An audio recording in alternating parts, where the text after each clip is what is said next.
union sacrée ezali eloko moko sangisa batu baye na ndenge ya loyenge. Ça veut dire que bazali koboma héritage ya Kondo Etienne Tshisekedi. Donc mission na bango c'est koboma héritage ya Kondo Etienne Tshisekedi. Tala eloko wana te. Donc vous ne pouvez pas dire que l'élection est vous alaté. Ça va bien dans liboma. Ezali complot contre l'héritage ya Kondo Etienne Tshisekedi. Donc batuana il faut ba vrai membre IDPS batela ba parce que baza ko boma IDPS bazali ko sala tout IDPS disparaître wana banani ba sa diranto ba créer IDPS oyo ba créer IDPS. Le Congo ne tombera jamais, car la victoire du Congo dépend de l'Éternel, Dieu des armées, et à ses prophètes qui craignent l'Éternel, comme l'évangéliste Bishop John Israel Makiese, descendant de Fumu Kimbangu, Jean-Baptiste et troisième millénaire. Voici le temps de l'éveil prophétique. Lèvons-nous donc comme un seul homme, peuple congolais. Défendons notre patrie, car le Congo ne tombera jamais. Vouloir c'est pouvoir, c'est maintenant ou jamais, c'est maintenant ou jamais, maintenant ou jamais. Eh Yahweh, sunga peuple congolais bitumbo tozobunda, ezaya zotote, ezaya molimo. Archevêque Koutounou Fernando, eh Yahweh, sunga bishope, John Makiese bitumbo azobunda, ezaya zotote, ezaya molimo. Pasteur Placide Jésus, Mokpadiko, Congolais telema bipai bisosa, Isaac Mabaka, l'étoile d'Afrique. Tenons-nous la main dans la main. Le Congo ne tombera jamais. Une vision spirituelle au Nzamba Pesa qui est pas moi naé. Le prophète, le pasteur le plus compétent, apôtre John Makiese Israël depuis Mboka à Paris. Comment est-ce que Mboka au Congo démocratique, quel que soit le nombre de présidents au Yango échangé, quel que soit le nombre de députés, nombre de sénateurs, nombre de gouvernants, kasi Mboka au Congo démocratique, Mboka ya Fumu Kimbangu, ezali bongo ko changer te tine yango nangonga nyonso Nzambe atombola ka obemo to moko pona ko pesa bongo vision ya Mboka. Apesa ki bongo vision na ye pa moi na ye John Makiese Israël. Pour le Congo ne tombera jamais. C'est bien. Le Congo ne tombera jamais. Mais qu'est-ce qu'il faut faire pour être Mboka Oya Fumu Kimbangu et Koyate Tinengo, la Sima Vision a créé qui bongo équipe de presse au Bomoni. Le Congo ne tombera jamais. Moi, le Congo, Azawana Tina Bemoko, le Congo Bisa, Pekotou na Bongo, et Papa tout va s'apprendre approprié pour le Congo Bisa. Tokosa nini Mboka au Congo ekoyate okena est mboka na biso bitumba kokende kozonga ba feller ba veuve misala ezalité mbongo ezalité transport passe mituka passe nyonso wana to voter ba député to voter ba sénateur to voter ba konza mboka kasi mboka au Congo ezo changer au ber coché de tini yango to awa na commune ya Selembao est-ce que on va bon cordon sino la libre cordon de président fédéral. Il y a SID, il y a Funa, précisément à la Selembao, pour ne compter les massos, ndeko papa, ndeko maman. Notre vision, veut dire vision de biso, le Congo ne tombera jamais, et ça dit à Koyeba, ni les autres constats pour être nombre, tout péto, il y a orphelin échangé, pour être nombre, tout péto, il y a pauvreté échangé, maman va konyo komo, bakolele, bilenge bakolele, misala et égalité. Qu'est-ce qu'il faut faire? Si on visiter encore site la biso, la www.lecongo ne tombera jamais.com pour plus d'actualité. On dit on sunga bafele, on dit on sunga ba veuve, on dit on sunga ba soba onyokama, bana ba onyokama, bana ba parents ba kufa. Alors notre vision, le Congo ne tombera jamais. Et ça wana pour la cocotte na ba détail, et ko sunga bana wana, ko sunga ba mawana. Tout ça bon accord Simon, tu as justement après merci.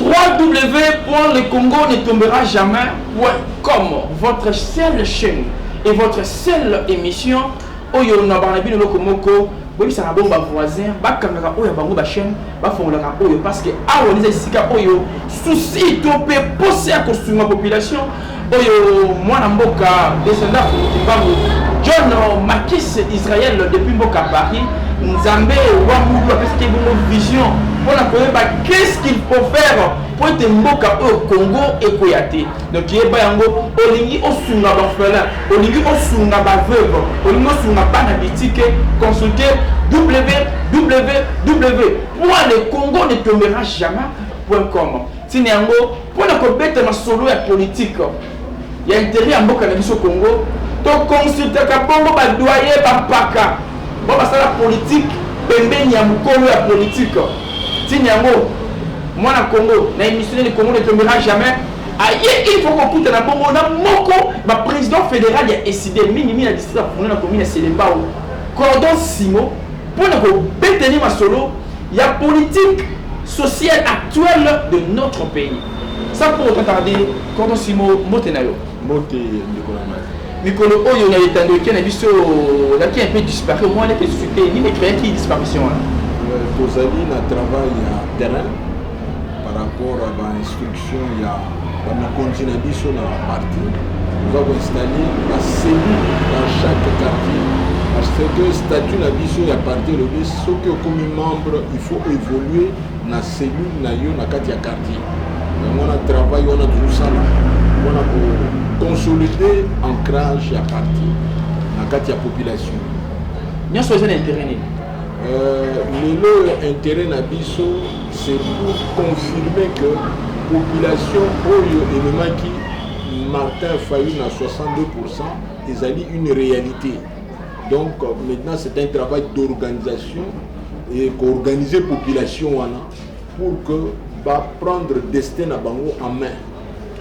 Comment Simon eza na moko ya bana yo moko ya baleki na yo kombo na ye apôtre John Makis Israël avant na bongo na mboka ya Paris Nzambe apesa ki bongo vision oyo le baki na ye boye le Congo ne tombera jamais amoni Congo et que no koya mais lobi qu'est-ce qu'il faut faire pour Congo et koyate il y a ça na réponse na ye on t'a plus que d'une manière spirituelle malgré que ba biso awa tout le monde à chaque fois to changer ba diriger en mboka oyo ebene tout le monde ba opposant ba komi ba gouvernant tout le monde ba gouvernant ba komi ba opposant tout le monde ba leader ba komi ko na ba tout na sima mais le mboka ngo eza obel ko changer tout ce que na koya mais non et cordon qu'est-ce qu'il faut nous de faire pour que mboka au Congo est pertraté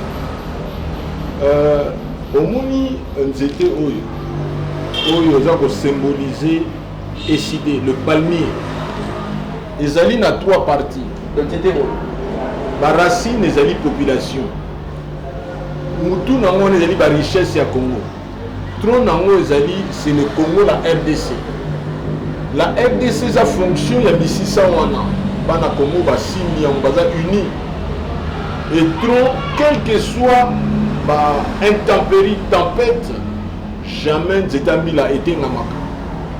C'est ça le Congo. Et Moutouya Nzetambila ezali richesse ya Congo. Voilà symbole oyo et même ma conviction il y a président Nabiso élu Martin Fayulu. Donc bon mon qui en autant problème il y a minembwe. Soko simi 1 mètre carré à Kala. Congo et Térémi le gola, c'était pas 600 000 euros. Et comme il moutumoko. Il y a un qui dans le problème à Minembo, il y a qui biso news est ouest nord sud diaspora de et toujours comme bazana complot na bango contre le Congo, il fallait que dégonfler mouvement wana. Pendant que dégonfler mouvement wana ba yel biso problème ya cour constitutionnelle. Problème ya consultation. Problème ya départ il y a Mabunda. Il y a Alexis Tambo Mwamba. Il y a un président élu Martin Fayulu à Lobaki. Les fusibles vont sauter. Les fusibles on est sauté. Mais à Lobaki, les pions vont se déplacer. Au moment où ils vont remplacer, Batouana, Bazali, Kaka, Batou, il y a famille Moko. Et président Martin Fayulu à Lobaki, anesthésie et aussi là. Batou va refumer la mise. Si quoi batou va refumer la mise. bafungoli biso amoni ke travail yango ya union sacrée ti lelo oyo ça fait 4 mois mboka eza na gouvernement te mpona kobimisa gouvernement bazali kotepatepa yango wana bomoni ke population afungoli miso alobi eloko yango totiaki confiance union sacrée ezali nango union sucrée ou bien union salée. Donc bomoni bino moko bana mboka pourquoi gouvernement ezali kobimate parce que bake kuna mpona baintérêt na bango individuel mpona positionnement na bango mpo balia ntango ya mbongo oyo ya leta oyo eza nango daja moke. Pardon Simo, balobi nakutelaki na salue mbala moko papa Nzuzi azali bongo président topali bongo mokambi église KTV alobi ete bakonzi ya mboka bino nde bakambi ya mboka bopesi mboka oyo na maboko ya zabulu okotisi baéglise franc-maçonnique okotisi barose croix okotisi baéglise des noirs béliminasti ekoti awa na mboka yona mboka ekende kokoya nyonso na elobi nini Congo ezali Congo ya Kimbangu parce que Kimbangu prophète Kimbangu alobaki moto mwindu akokoma munene tomoni na États-Unis Obama akomi président moto mwindu akokoma pilote. Donc mayele oyo nzambe apesa na mindele ezali mayele wana apesi yango mpe na bato biso bato mwindu. Soki totali bapays lokola Tanzanie, totali lokola Ghana, Cap Vert, Botswana, Namibie, bapays wana ezali dirigé na bato mwindu. Ça montre que c'est possible encore Congo oyo etelema. Yango wana le problème ya Congo ezali problème ya leadership. Moto yo azali na vision. Moto yo aza ko réfléchir ba moyen pour réaliser vision na. Mais le leadership est s'improvisateur. Ça veut dire que moto wana atanga azali une expérience parce que kotanga et ça la logique. Expérience professionnelle et ça la caractère. En fait, moto nyonso fo azala na kati église na ye parce que l'église est formée entre le bien et le mal. Ce que bamikondi nyonso bakamba Congo na bambuleleki au moment na déficit na niveau ya cursus na ya tanga bien te. Déficit na niveau ya expérience et déficit azala na église moko te. Violon. Et puis azali modèle ya famille te. Oyo ke azali na mwasi na bana abokoli bana wana bakomi batu et apporter bonheur. Champ d'expérimentation ya leadership ezali famille. Soko dingi otala ba leader na biso nyo société okomona ke na niveau ya famille baza ba modèle te. Soki amemi na bonheur na kati ya famille te akomi ko mema bonheur na makambo ya mboka te. Faut oyebaka yango. Soki olingi kojuger politicien ou des hommes politiques kende kaka na ndako na ye otala bana na ye otala mwasi na ye otala vie na ye ya église otala vie na ye ya expérience professionnelle otala vie na ye ya bétude na ye. Donc voilà le vrai problème ya Congo, le problème ya leadership. Problème ya leadership. Maintenant en 5 minutes tant que le Congo ne tombera jamais en soi. Interpellons le Congo n'est pas le bino que le Congo doit tomber parce que biso za ba palmier. Donc à quel que soit mon pépé, ba tempête, intempérie, tozali droit biso bana ya décidé. Lelo yo décidé ezali à travers tout le pays. Donc Fayulu, le président élu Martin Fayulu azasu sous individu a comme esprit. Soki na chaque coin ya mboka oyo okokutana na Fayulu qui fait que soko koti na bus na taxi na zango moto nyonso il faut à prononcer comme wana.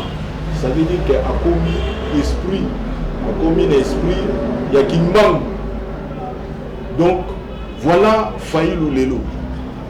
Président Simon Lobi, le Congo ne tombera jamais parce que le Congo c'est un panier.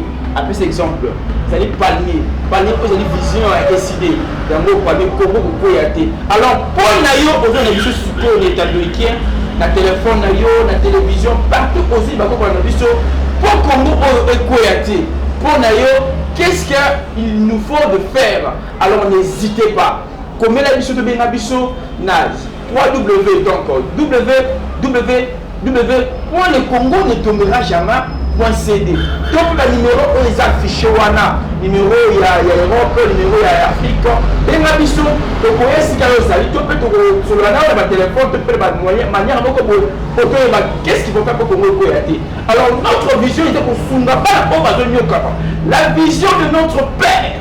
Donc, on a qui est l'Est de la République démocratique du Congo, qu'on violait, qu'on massacrait, qu'on tuerie, en répétition.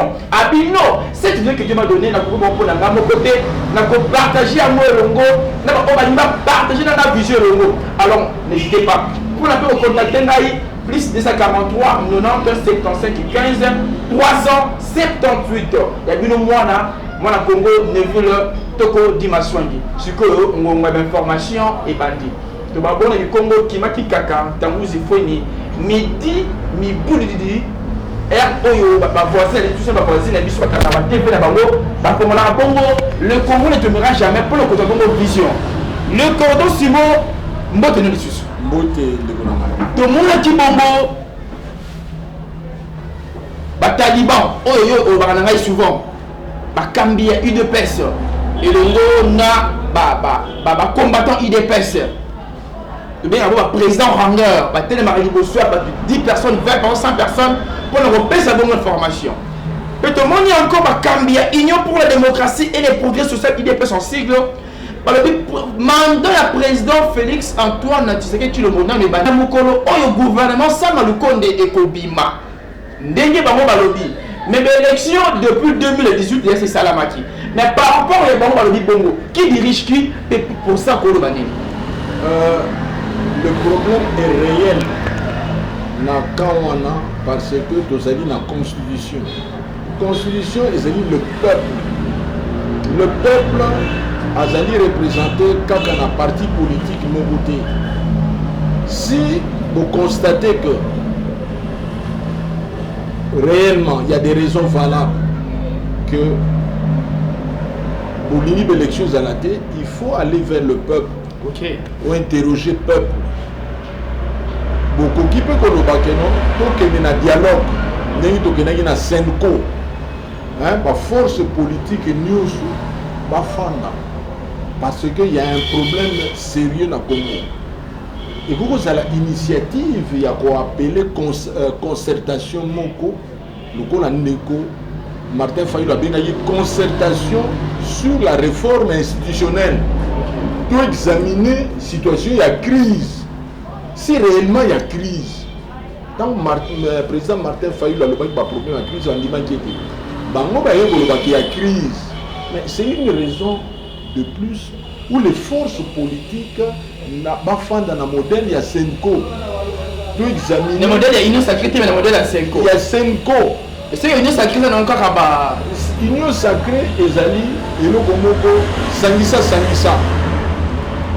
batu baye na ndenge ya loyenge mais Senko ezalaki ba force politique avec la médiation ya ba kambina biso basango batiaki ba problème news autour d'une table. C'est ainsi que le président Martin Fayulu a dit bouilla tout ces problèmes news autour d'une table. Ce que dit non plus vous avez un problème exceptionnel mais bazo de baya batia autour d'une table autour de la force politique tout examiner. Mais tant bango babani ko lo bango na pembeni ça veut dire que bazali koboma héritage ya Kondo Etienne Tshisekedi. Donc mission na bango c'est comme héritage ya Kondo Etienne Tshisekedi. Alors pourquoi pas tango mwana mboka Félix Tshilombo Tshisekedi a benga kibu na Union Sacrée? Pourquoi pas bokenda ki pona opesa idéologie wana ke bosa na biso na cadre lokola ya 5 to bete masolo ya mboka lokola na cadre c'est que la cadre ya Union Sacrée. Peut-être boni ba te pele ba sa dire l'Union Sacrée pour intérêt nini? Biso bien avant Après, il y a une union sacrée, vous avez dit un cahier de charges. Et cahier de charges, wana et banaki na mokili mobimba. Donc, c'est à peine naïe, azalaki déjà la cahier de charges na biso. Parce que une fois azalaki na Europe, albaki cahier de charges yango eke ni na assemblée. Donc ayebi yango. Donc aleli mutu ali boso ayebi cahier de charges wana. Soki siko yazo lobela yango te parce que ça lobela yango. À partir ya poto donc il y a mauvaise foi de sa part. Mais puis il y a bateau qui na concertation, consultation. Lobela qui peut ma cahier de charges. Donc biso tous ali bateau cahier de charges na biso les ali suffisamment connus parce que nous ali bateau ya boania to pensaka bien avant. Vous voyez que on a déjà des crises des alaki. Mais bango quand même bazalaki na système il y a 100 jours bato wana mbongo parce que de moni ba condamnation mais de moni pas bato ba imposer ba sali pression na bato wana bato sa mbongo de moni yango te zeli mbongo aleta bato bayibaki mais de moni place bato wana bato bisi mbongo te. Donc problème de ça nango réel il y a problème il y a de bonne foi. Donc quand il y a une situation d'exception, pour bénir ça, la force politique news va fendre autour d'une étape totale à les tenants et les aboutissants des situations d'exception. Autant dans Moubourosala et le Gouanaté, donc vous ne pouvez pas dire que l'élection est Gouanaté. Ça va bien à Gamon Libouma. Les alliés complot contre l'héritage. Il y a Kondo et Tien Tshisekedi. Donc, Batouana, il faut vrai membre à IDPS parce que baza ko boma IDPS bazali ko sala tout IDPS disparaître wana banani ba sa dirante ba créer IDPS oyo ba créer IDPS to yebi que bato yo bazali ba ko basala IDPS comme on a bazali à travers tout le pays. Il faut batenama parce que héritage il y a Kondo et Etienne Tshisekedi déjà beaucoup fois ils ont disparaître. On a frappé Malamoko, président Aïe, Jean-Marc Kabound de Lomona, secrétaire général Augustin Kabou, il y a 500 000 gigas. Président Aïe, secrétaire général, Bazali Bamodel Tenamoka. C'est vrai ça. Le vrai problème, faut Batou, il y a IDPS parce que Batou, il y a IDPS, il y a Boani Bazali. Nanengi Bazali wana. Bato basali de l'IDPS comme na place oyo ou batanga bazana expérience bazali mais na Kinshasa oyo na Congo oyo Kabound na Kabuya bazali ba modèle T Kabuya na Kabound bazali ba modèle T donc bakoko landa bango te na ta o bazui de personnes na pesa ba commissaire moti na présidence bazali ba modèle T non ba IDPS soki ezalaki ke ebimaki na élection réellement balingaki kozala na majorité na assemblée mais si ko ezali gouvernement ya coalition ça veut dire que bazalaki na majorité te donc balingi ezali majorité moko fabriquée. C'est une première dans le monde. Majorité où tu as une élection et où tu as une source, la source de la population a suffisamment de députés. Or, dans l'Union sacrée, même UDPS, Azali, ceux qui n'ont 20 députés. Donc, il y a plusieurs partis, Bazali a plus de députés. Donc, Bazali Kobundela qui va occuper par rapport à Kota Naï. Donc, Kota et UDPS, c'est élevé. Situation compliquée. Donc, dans le domaine, Ezali de président Martin Fayulu Albagi, c'est une deuxième grossesse. Ils ont comme par césarienne, la passe. Donc, il y a affrontement. Il y a une douleur d'enfantement. Donc, président Martin Fayulu a dit prophète. Dans le il y a une deuxième grossesse. Mais cette fois-ci, enfantement par césarienne. Il y a moins de besoin de psychologue. Bah, diaspora, Nabi qui vous a vraiment belé, scotché, branché, coincé dans le Congo. Ne tombera jamais votre chaîne et votre émission vous allez voir là président Simon, vous allez voir président coordonnateur, il y a SID commune, il y a Selema, à Bengi Simili, la diaspora, vous avez voir adhérents, il y a SID, il banda pia la moka, il banda moka. Bon, il faut soutenir, il y a Moukier, tout le monde a président Souka, il y a émission, à copier sa bon numéro, on dit soutenir SID, on dit parrainer, on a Vision 2020, 2021 et 2022. N'hésitez pas à contacter le président Simon Aza pour notre cabine. Décidez votre parti depuis Liban au Bundé Dakarmo. Continuons toujours et rebondir pour l'intérêt à décider. Mais bon, votre chaîne, le Congo ne tombera jamais. C'est une vision créée par une personne, visionnée par Seigneur Jésus pour dire des mots au Congo et Koyate. Tonton Simon. Maintenant, elle gauche va lobby élection, elle gauche va lobby recensement. Président Martin Fayou m'a dit que le monde a Adolphe Mouziki va se marteler, va diembeli, va serrer dans ma l'élection 2023. Côté IDP c'est le but, recensement, topé, tous les mandats, il y a tous les gouvernement, gouvernement Samuel Konde et Bima. Qui inscrit n'a pas posé le problème il y a recensement. Ce n'est pas un problème politique, c'est un problème technique. Dans toutes les grandes civilisations, recensement est automatique tous les 10 ans. Parce que c'est un paramètre au Servaka pour les analyses économiques ou les politiques économiques. Donc, il y a des problèmes, il y a des politiciens, il y a des problèmes, il y a des techniciens. Mais il y a des politisés. Neni to condamné qui peut Kabila en 2015 à politiser qui en donc ça veut dire que ça devient un alibi. Ce qui va dire au moins en 2023 dès qu'il y aura un nouveau gouvernement mission naïe vous allez à recensement mais biso de lobby au moins cet espace bango va lui Kabila za soutenir. Donc, on peut obtenir un rôle propre. Propre pour que tout le par rapport à l'élection. Donc, tout le ça là, un rôle mieux que le Kabila Sala qui peut tricher. Maintenant, l'espace est favorable pour tout que une élection et de vraies élections. Pour une fois, dans Mboka Oyo. Donc, il y a recensement qui est un problème technique, c'est un problème de technicien. Mais tu ne peux pas dire que monsieur Sosa peut faire des bandes de diaspora, il y a un recensement. Tu ne peux pas avoir un message qui parle de recensement des bandes. Non, bana oyo bazoko le problème de recensement ba keni na bande ko na question est. Bango bazako mona complot contre le Congo.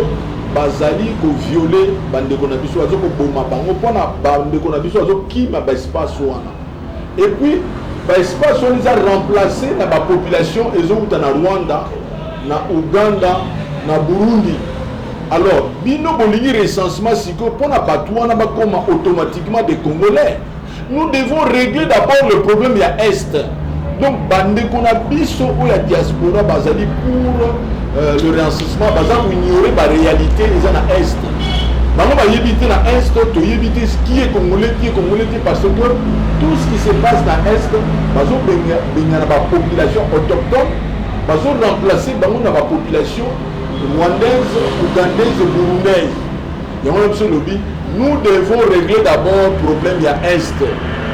Donc, en attendant, de recourir à un enrôlement propre. Ou biso nyonso tozala batémoin ezala te enrôlement oyo Kabila Salaki azalaki na kota na ye moko abomba pour injecter na élection ezala en faveur na ye.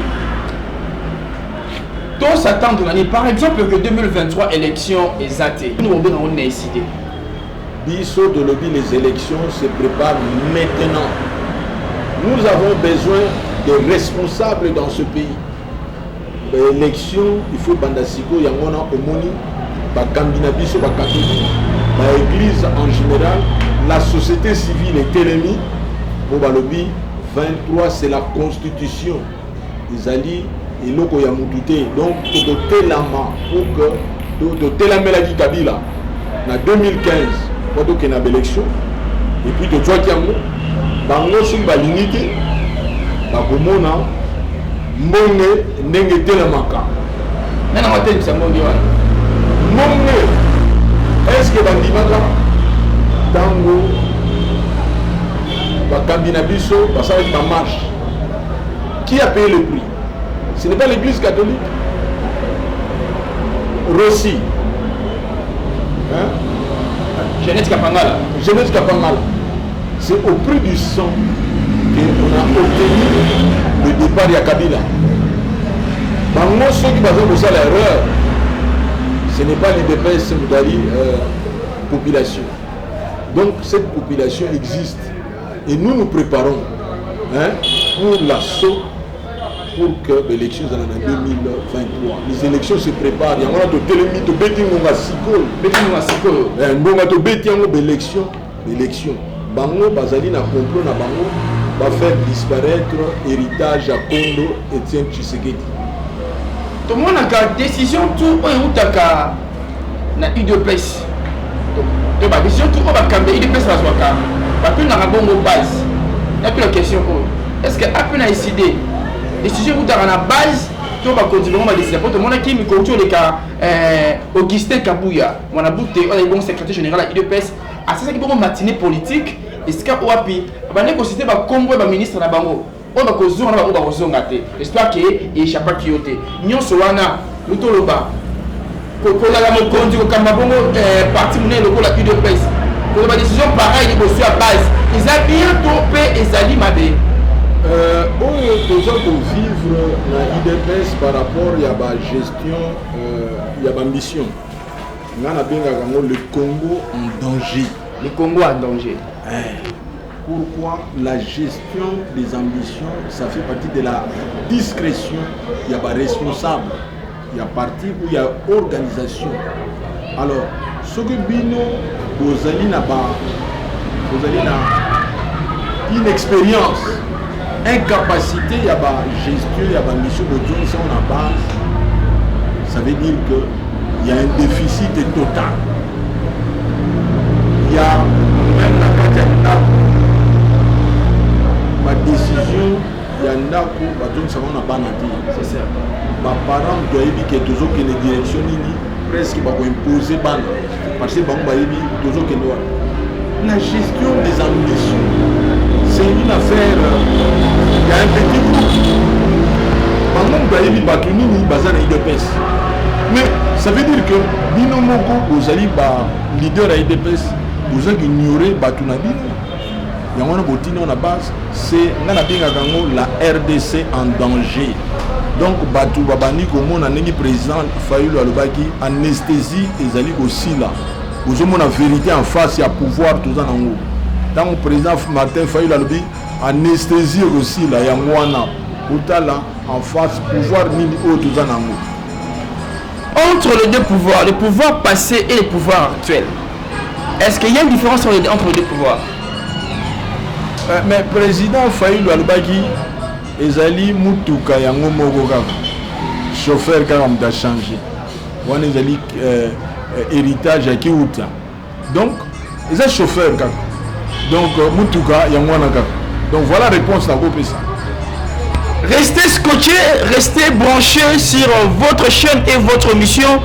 Le Congo ne tombera jamais parce que notre travail, notre ambition, notre souci, c'est de venir tout près de vous. Avant de venir tout près de vous, c'est de fouiller, de chercher, de récolter des informations, de traiter et puis de les diffuser. Donc, Kendara Bongo n'a pas fait fort, il y a Mboka au Congo démocratique. Même dans le monde entier, preuve, on est le monde comment est-ce que.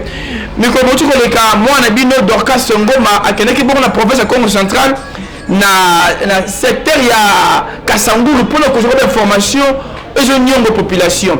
Notre souci de Congo ne tombera jamais. Et c'est à couper ça la bana Congo bana Mboka. Notre vision que Mboka oye Koko Yate. Comment Koko Yate? Mboka qui m'a bundé na Congo de Totila. Koko Yate. Ba orphelin, ba veuve, famille aujourd'hui comment? Koko Yate. Nous soyons bon contacter Bisso na www.lecongo ne tombera jamais.com. Après le chiter maintenant. Donc, j'étais bon, on a président Simo, mon débat passe le monde, Tamizmani, à la course de Donc ça là. Maintenant, pendant 6 mots, tu tires au micro, il y a des diasporas, il y a des Congolais, il y a des militants de décider, il y a des militants de la Mouka, il y a des combattants aussi. Au besoin de la mission Suka Oyo, Mboka Oyo Congo, pour trouver shit n'importe, atteindre des niveaux. Qu'est-ce que les Congolais et les dirigeants de notre pays et notre président Martin Fayulu Madidi, Seigneur Nabiso, tout ça les longs. La première chose on a le Baki, il y a deux choses. La première chose on a le Baki, c'est il faut un leadership cohérent. Cohérent, donc bateau yo bazana vision ou penza bazali appelé et s'improvise à gâter. Et zali bateau yo bazana passé moko honorable. Donc tout ça a besoin de bateau wana oyo ba koya na politique était pour bazala riche. Mais oyo ba koya na politique comme serviteur. Ça, c'est le premier critère. Le deuxième critère, c'est que la source et à pouvoir est le peuple, le souverain primaire. Donc, il faut tout ça là, tout zonga par rapport à l'élection de Sarmagui en 1961, où le peuple s'est suffisamment exprimé à Tini Bateau réellement. Donc, un vrai leader a qu'à faire le peuple. Pour ailler des problèmes na bango et puis ailler des propositions. Donc il y a quand la politique parce que il y a des problèmes il y a population et au principe orientation ni to bima problème on a. Donc il y a ce problème de leadership. Le leadership c'est quelqu'un oyo aille des problèmes il y a peuple et puis la possible orientation qui a une vision ni to bima to comme la solution to va mener peuple sur un bonheur partagé. Donc les amis bonheur tenez tout le monde à Sikoro Batou au bazar à pouvoir dans ma famille na bango ba comme riche non c'est amener la population à vivre que du travail à contribuer à développement. Donc il faut casser la machine oyo le pouvoir passé et ça là qui va dresser qui va critères ya sélection ya ba candidat par rapport à tchaga on a dit très bas. C'est ainsi que vous trouvez n'importe qui à une assemblée. Et vous avez toujours évolué. Donc, il faut reprendre les critères, placer les critères vers le haut pour que tout sélectionner, bana oyo bazana boania, bana oyo bakoki kokende vers la population, va comprendre pas problème là-bas. Bana oyo bazana vision, bakoki ko sala réflexion nini ni tokobima na pasi oyo tuza nango. Pour atteindre le bonheur partagé et le bonheur on a fonction, il y a travail, il y a contribution, il y a moutou na moutou. Donc voilà un peu en conclusion deux critères, le leadership et la source du pouvoir qui est la population. Un mot pour notre président Martin Fayulu Madidi. Le président Martin Fayulu Madidi, le leader charismatique. Le leader charismatique. Il est à sa contenu dans la réforme. Sikoyo awuti kosala apesi contenu eloko nini to bimingi na seni. Il y a le but pour saigner fonctionner, il faut plus saigner à la dépolitiser. Il faut saigner à la contrôler na l'église na ba une autre partie de la société civile. Ba politicien tout à la moquer. Et puis, à l'autre sous pour tous à la bien l'élection, il ne faut pas qu'il y ait un patron, un président SNI, qui est des responsables. Il y a un système tournant tous les 3 mois entre représentants, il y a confession religieuse, tous les 3 mois, ça la ronde.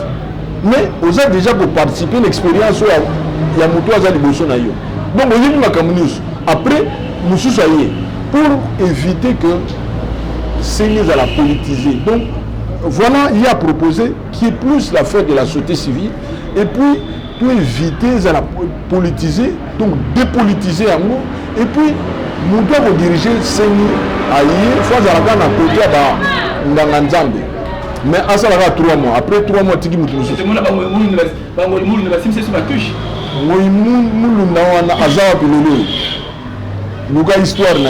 L'histoire n'est à l'Ibosso, l'histoire n'est à Sika. Donc ce n'est pas un modèle Yanganganzambi. Donc, si vous avez de l'objet pour tout ça n'a pas problème, il faut passer à 3 mois. Merci Cordon Simon pour votre intervention. Nabi qui est né la fille de Tuninga. Pourquoi Guyane Mbappé ne vit au latia au chapeau de l'hôtel parce que n'a tellement la kanda d'abord au bébé sa image à drapeau en Bokananga. Merci Nané la fille de la patronat de Paris Moukou c'est la possibilité depuis Paris né la fille na plus beauté. Merci encore na boss Didier Sakata Babi au motinda et loco de pour le motinda la moto loco agence de fret et Zorbele Moko. Didier Sakata, donc Sakata Cargo Express. Il y a Tindaka, même à Tony, même à train, il y a Tindaka. Et pas à boss Didier Sakata. Il y a la ville de Naples, dans Boka Italie. Merci, il y a papa Nanga, il y a Kombo, il y a apôtre John Makis Israël, le visionnaire de Sander Fumukimbango. Merci encore à Roger Toko, mon père, et Memboyo, ma mère. Merci Nave Nama Ferregola, Bonde, Kobo, Bluetooth, Namonga Fola. Merci encore. Nabela Tuya Komia Selemba, Bana Tokyo, Bana Japon. Il y a bien au moins une ville Toko dimension du Kilamu Kabata, la manière de dire toujours la vision que Selemba Oyo et Kende Liboso. Bon s'abonner, bon aimer, bon partager, bon liker, bon commenter. Mais bon s'anaté. Moi, Nabino Guyane Mbappé ne vit tout qu'à l'Inabino Lokomoko. Vision le Congo ne tombera jamais et ça belle moko.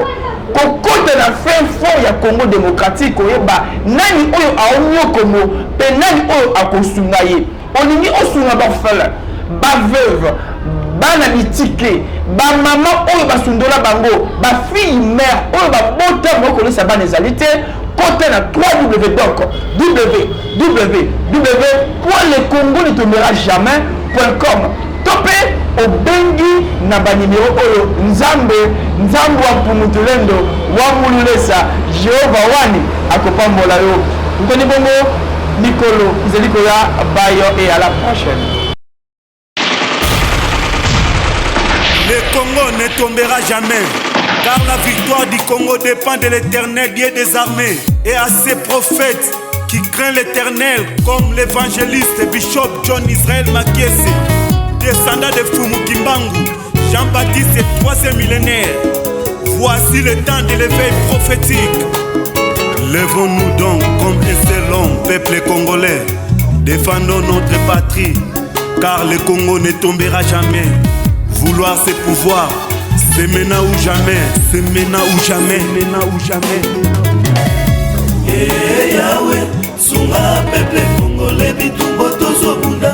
Ezaya zotote, Ezaya molimo. Archevêque Koutounou Fernando, Yahweh, Congo. sunga bishope, John Makese, bitumbo azobunda. Ezaya zotote, Ezaya molimo. Pasteur Placide Jésus, Mokpadiko, Congolais telema bipai bisosa. Isaac Mabaka, l'étoile d'Afrique. Tenons-nous la main